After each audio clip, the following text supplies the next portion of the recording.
Cook with Comali season 7ல இந்த வாரத்துல இருந்து ஜூனியர், சீனியர் அப்படிங்கிற மாதிரி காம்படிஷன ஆரம்பிச்சுட்டாங்க. ஸோ நேத்து வந்து பார்த்தீங்கன்னா, சனிக்கிழமை எபிசோடு வந்து பார்த்தீங்கன்னா, பேரிங் முடிஞ்ச உடனே அட்வான்டேஜ் டாஸ்க்ல வந்து சீனியர் டீம் தான் வின் பண்ணியிருந்தாங்க. இன்னைக்கு மெயின் குக்கிங்ல வந்து பார்த்தீங்கன்னா, கிராமத்து விருந்து அப்படிங்கிற கான்செப்ட்ட கொண்டு வந்திருக்கிறாங்க. கிராமத்துல எப்படி சமைப்பாங்களோ, அதே மாதிரி வந்து எந்த மிக்ஸியும், கிரைண்டரும் யூஸ் பண்ணாம எதா இருந்தாலும் கையாலேயே அரைச்சு தான் சமைக்கணும் அப்படிங்கிற மாதிரி கான்செப்டை கொண்டு வந்திருந்தாங்க.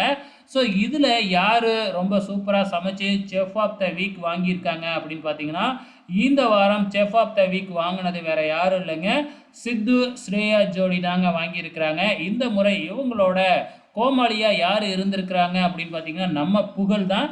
இந்த சீசனில் முதல் முறையாக செஃப் ஆஃப் த வீக் வாங்கின டீமோட நம்ம புகழ் இருந்திருக்கிறாப்புல. இதுக்கு முன்னாடி இருந்ததே இல்லை, முதல் முறையாக இந்த சீசனில் நம்ம புகழ் செஃப் ஆஃப் த வீக் வாங்கியிருக்கிறாங்க. உங்களோட கமெண்ட்ஸை மறக்காமல் இந்த வீடியோ கீழே கமெண்ட் பண்ணுங்கள்.